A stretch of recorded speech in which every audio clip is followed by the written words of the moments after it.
네, 오늘 시장 복귀해보고 내일장 방향과 속도 한 번에 잡아보는 긴급회의 시간입니다. 오늘 이 시간에서는 주요 안건 다뤄볼 텐데요. 섹터에 대한 이야기부터 투자 전략까지 꼼꼼하게 세워보겠습니다. 오늘 함께해 주신 두 분입니다. 김성훈 KM파트너스 대표, 정택은 미르경제연구소 이사 함께합니다. 두 분 안녕하십니까? 네, 반갑습니다. 네, 오늘 정월 대보름이었는데요. 원래는 이 정월 대보름이 하나의 무사태평과 풍요를 기원하는 날입니다. 그런데 우리 시장 좀 보름달과는 거리가 멀어 보이죠. 오늘 그야말로 검은 화요일이었는데요. 그렇기 때문에 오늘 이 시간 통해서 시장에 진단해 보도록 하겠습니다. 오늘의 안건 바로 만나보시죠. 네, 오늘의 안건 올라왔습니다. 코스피 또 매도 사이드카 따라갈까 vs 버틸까 올라왔는데요. 네, 오늘 미국과 이스라엘, 이란 간의 전쟁으로 인해서 지정학적 리스크가 최고조에 달했습니다. 우리 시장 직격탄을 맞았는데요. 장중에 매도 사이드카가 발동되기도 했습니다. 이란 사태 이후에 우리 시장 오늘 처음으로 문을 열었는데 어제 연휴를 보내고 와서 그런지 그나마 좀 다행일까요? 이에 대한 부분 이야기 나눠보겠습니다. 먼저 김성훈 대표님 오늘 장 어떻게 보셨을까요? 네, 다행이라고 느끼기에는 네. 낙폭이 워낙 컸습니다. 사실 어제 이런 장세의 하루 쉼을 뭐 연달아 좀 연거푸 받은 느낌이 없지 않아 있는 상황이고 글로벌 증시 안에서도 마이너스 7%대 코스피가 이제 이 5,790선을 마감을 했습니다. 그리고 이제 제가 봤을 때 두 번째로 코스피가 낙폭이 큰 이유는 그동안에 쉼없이 달려왔던 코스피의 원체 좀 많았던 매물 소화의 과정들이 없었기 때문에 이런 이 투매의 흐름들이 좀 나오지 않았나라고 보고 있고, 그리고 그동안의 지수를 좀 받쳐줬던 금융투자의 이런 매수 유입이 또 매도로 좀 바뀌었다는 점, 그리고 미국이 이란 공격 중에서 지금 중장기적인 장기화 가능성을 언급했던 트럼프의 언급이 나왔었기 때문에 지상군이 투입될 수 있는 가능성도 배제하지 않고 있다고 그렇게 언급을 했다는 점이 오늘 미국의 이제 나스닥 선물도 한 2%대 하락하면서 지금 이 장을 개장을 할 것으로 예상이 되는 상황에서 어제장에서도 사실 엔비디아라든가 TSMC가 그래도 이 강세를 좀 보이면서 시장을 좀 나스닥 지수를 좀 방어를 해줬는데, 오늘 이제 이 프리장에서 낙폭이 조금씩 이어질 수 있다라는 국내 시장에서도 사실 오늘과 같은 경우에 삼성전자를 비롯해서 그동안의 시장을 좀 이끌어줬던 현대차가 지금 이 프리장에서도 한 17%대 낙폭을 보이면서 마감을 했다는 점도 내일장 장 시작이 조금 두려워지는 하루가 되지 않을까라고 보고 있어서 따라가기보다는 당연히 관망세를 보여야 될 것으로 저희는 생각을 하는데, 근데 마지막으로 제가 언급할 거는 이 한 가지입니다. 항상 중동발 그리고 지정학적 리스크가 한 달간 이제 이제 발생되고 나서 한 달간의 수익률을 우리가 평균 회기에서 분석을 해보면 늘 이 1%대 이상의 플러스로 한 달간의 수익률이 좋았다는 점을 투자자 여러분들이 한번은 지금은 좀 믿기 어렵겠지만 상기시켰으면 하는 말씀을 드려보고 싶습니다. 네, 오늘만 해도 외국인이 5조 원 넘게 매물 폭탄을 투여하면서 우리 지수를 끌어내렸습니다. 글로벌 증시가 크게 흔들렸는데 그럼에도 불구하고 이제 역사적으로 봤을 때 이렇게 지정학적 리스크가 도래됐을 때 그렇게 낙폭 크지 않다라는 점 얘기해 주셨습니다. 네, 이번에는 정택은 이사님 의견이 궁금한데요. 앞서서 김성우 대표님은 어제 연휴로 하루 쉬어갔는데 그에 비해서 오늘 충격이 좀 컸다라고 말씀해 주셨습니다. 이사님 어떻게 보셨을까요? 저도 동의를 해요. 네. 연휴 지나면서 조금은 완화시키지 않을까라는 그런 기대에 대해서 찬물을 그냥 확 끼얹었다라고 보는 게 맞지 않을까라고 생각을 합니다. 네. 근데 사실 뭐 오르면 기분 너무나 좋잖아요. 내 종목이 5% 올라가고 10% 올라가고 10% 올라가고 20% 올라가면 정말 기분이 좋죠. 근데 항상 그 반대급부가 있을 수밖에 없거든요. 네. 이게 이번에 이제 참 이렇게 공교롭게 달이 바뀔 때 2월에서 3월로 바뀌었을 뿐인데 주말에 이런 일이 생기고 이게 조정의 빌미가 되면서 오늘 7% 코스피 하락이 나왔는데 과하죠. 과한데 그럴 수밖에 없는 부분이 우리가 이제 1월달, 2월달 종목들 오른 거 생각해 보게 되면은 반대로 빠질 때도 이런 게 나올 수 있다라는 것들은 항상 명심을 하는 게 좋다라고 봐집니다. 그리고 어쨌든 이후에 어찌됐든 간에 달이 바뀌게 되면서 하락으로 출발하고 있는 모습인데 바로 회복시킬지 어떨지는 뭐 저도 좀 지켜봐야 되겠지만 네. 중요한 건 최근에 외국인들이 2월 달 이후에 삼성전자 하이닉스 중심의 반도체만 오늘 수치를 정확하게 계산을 못했는데 아마 24조 5천억이 넘어갈 거거든요. 이런 현상이 계속 지속이 되게 되면은 버티다가 결국에는 빠질 수밖에 없습니다. 거기다 플러스 이제 중등발 리스크까지 발생이 되게 되면서 악재가 겹치면서 일단 하락이 나왔기 때문에 일단은 뭐 조정시 매수 관점에서 현금을 갖고 계신 분들 같은 경우는 일단 조금만 지금 자리에서는 조심해서 나쁠 게 없다라는 관점에서 확인하고 난 다음에 시장에 좀 참여를 했으면 좋겠다라고 말씀드리고 싶네요. 네, 그동안 코스피가 큰 폭의 상승세를 보였던 만큼 그만큼 상대적으로 타격이 더 컸다라고 말씀해 주셨고요. 지금 이 상황에서 섣부르게 판단을 하기보다는 조금 더 조심스러운 접근 필요하다라고 말씀해 주셨습니다. 네, 앞서서 특히 반도체에 대해서 외국인들이 많이 매도를 하고 있다라고 말씀해 네. 주셨는데요. 오늘 실제로 삼성전자는 20만 원 아래로 내려왔고 SK하이닉스는 100만 원이 깨졌습니다. 또 이 외에도 시가총액 상위 종목 대부분이 좀 크게 밀려났는데요. 유독 이 시총 상위 종목 크게 밀려난 이유가 있다고 보실까요? 너무 당연한 얘기지 않을까요? 시장이 빠지잖아요. 네. 그러니까 코스피가 하락이 나오잖아요.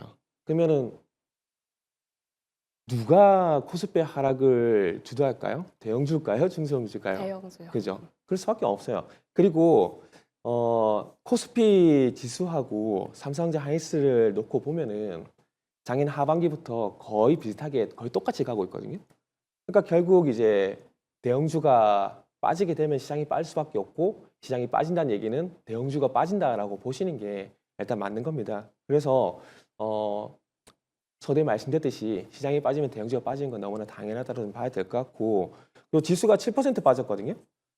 이렇게 되면은 종목들은 더 많이 빠질 수밖에 없어요. 네. 그러다 보니까 삼성전자 하이닉스가 좀 과도하게 좀 밀린 게 아닌가 생각이 드는데 하지만 그럼에도 불구하고 다시 말씀드리지만은 뭐 작년을 차치하더라도 올해 들어와서 삼성전자 하이닉스의 상승폭을 감안해 보게 된다라면은 뭐 좀 과하긴 하지만은 그럼에도 불구하고 그만큼의 변동성은 다시 말씀드리지만은 나올 수밖에 없습니다. 네. 그래서 그런 부분들 다시 한번 또 이제 상기를 해보실 필요가 있을 것 같다라고 말씀드리고 싶네요.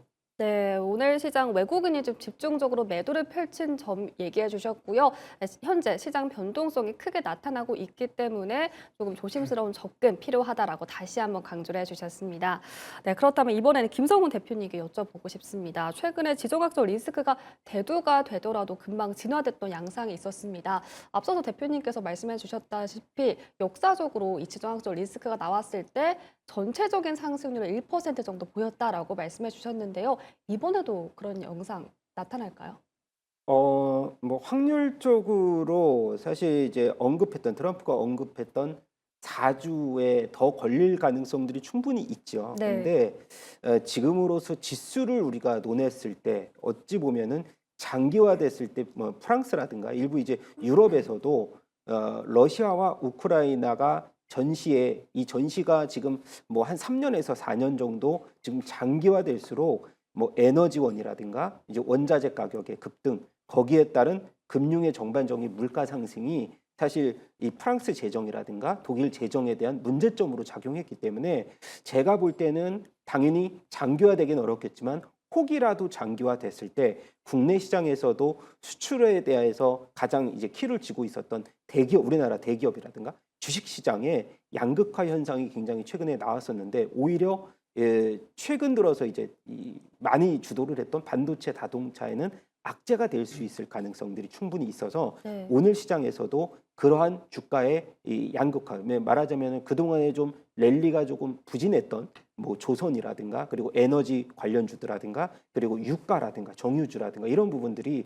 수급이 조금 이동을 할 수 있는 가능성들이 내일 모레 이렇게 이번 주 내에 조금 더 이어질 가능성들이 충분히 있어서 지금 당장 저희가 이제 기존의 대형주 쪽에서 저점을 논의할 때는 아직은 아니라고 생각하는 점이 아까 말씀드렸던 그런 부분, 장기화됐을 때 피해를 받을 수 있는 무역 수지에 대한 훼손, 그런 흐름에서 봤을 때 최근에 이런 낙폭이 조금 오늘 워낙에 과대했던 모습들이 좀 나타나지 않았나라고 보고 있습니다. 네, 이렇게 전쟁이 장기화가 되면서 유럽의 경기가 부진을 겪고 있다라고 말씀해 주셨고요. 상대적으로 원유의 LNG 수입 비중이 큰 아시아에 영향을 미칠 것이다라고 말씀해 주셨습니다. 네, 오늘 이렇게 약세장 안에서도 개인들이 ETF를 많이 사들였습니다. 특히 그 안에서 레버리지 상품이 상위에 랭크가 됐는데요. 정말 무적 개인이라고 볼 수가 있겠습니다. 정태근 이사님, 이렇게 레버리지 상품에 집중적으로 투자하는 현상 어떻게 바라보고 계실까요? 저도 레버리지 좋아해요. 그런가요? 좋아하는데 그것도 시기에 따라 그러니까 상황에 따라 틀리지 않을까라고 네. 생각이 들거든요. 근데 오늘 같은 날 레버리지 들어가는 건 개인적으로 반대입니다. 왜냐하면은 물론 오늘로 하락이 끝이 날 가능성도 있겠지만 없을 가능성도 배제는 못하는 거거든요. 네. 그리고 사실 저는 매수가 참 좋은 구간은 언제냐면은 그 작년 4월 달에 관세 때문에 증시가 한번 크게 급락한 적이 있었잖아요. 네. 그럴 때 저는 개인적으로 레버리지 상품, 지수 레버리지 상품을 들어가거든요. 근데 지금은 많이 오른 상태에서, 그러니까 주가가 지수가 이렇게 많이 오른 상태에서 처음으로 꺾임 현상이 나왔잖아요. 그러면 이게 출발점일 가능성도 배제는 못하는 거거든요.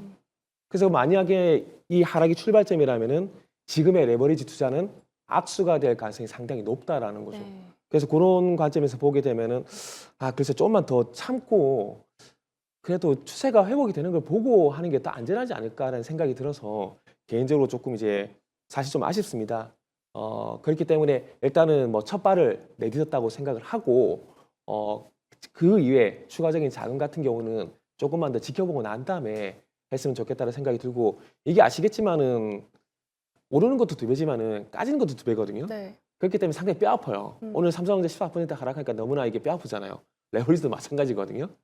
배로 맞으면 더 아픕니다. 그렇기 때문에 항상 레버리지 투자는 또 조심해야 되거든요. 그래서 지금의 그래서 레버리지 매수는 그런 관점에서 봤을 때 좀 아쉽다고 좀 생각이 들고 어쨌든 다시 말씀드리지만은 조심해서 나쁠 거 없다라는 그런 관점에서 일단은 투자를 좀 하셨으면 그러니까 어떤 하락이 나왔을 때 확인하고 난 다음에 조심해서 나쁠 게 없다라는 것을 확인되고 난 다음에 일단은 매수하셔도 무방하니까 뭐 섣부른 저가 매수라든지 이런 섣부른 어떤 매수 같은 경우는 좀 자제를 했으면 좋겠다고 말씀드리고 싶네요.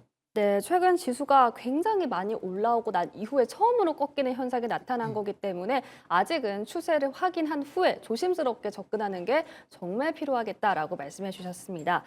네, 오늘 이렇게 지정학적 리스크가 굉장히 대두가 되면서 관련주는 또 급등을 보였습니다. 최근 호르무즈 해협 봉쇄가 되면 이 유가가 배럴당 $100까지 오를 수 있다는 전망도 나오고 있는 상황인데요.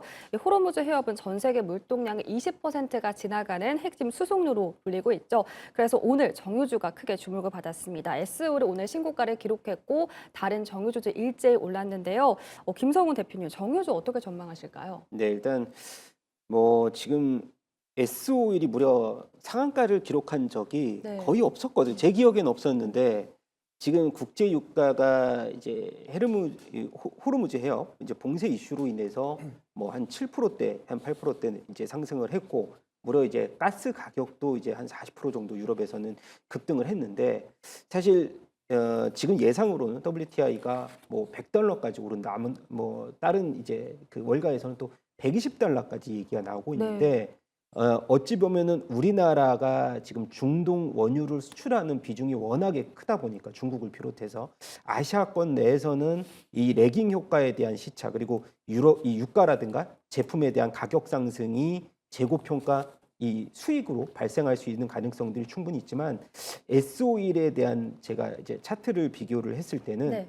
이미 12만 원 전고점을 돌파를 해서 무려 14만 원대, 15만 원까지 지금 접근한 상황이라서 오늘 만약에 미국장에서 이제 정유주 관련 종목들의 반등이 강하지 않는다라고 했을 때는 오히려 내일 시장에서 S-오일을 비롯해서 뭐 SK이노베이션 사실 SK이노베이션 상대적으로 좀 상승폭이 좀 덜했고 GS를 비롯해서 그래서 S-오일이 대장인데 S-오일이 상대적으로 양봉으로 시작했을 때는 단기 고점에 대한 가능성들도 일부는 있으니 지금 구간에서는 보유자의 영역이지 신규 접근에 대해서는 저는 그래도 일부는 좀 차익 실현을 하고 신규 진입에 대해서는 조금씩 보수적인 관점으로 S-오일 일단은 바라보되 추가적으로 만약에라도 이런 이 전면적인 공격이 좀 가속화됐을 때는 또 추가적인 반등은 당연히 있을 수도 있지만은 사실 제한적인 상승의 가능성들이 더 많다는 점을 좀 기억해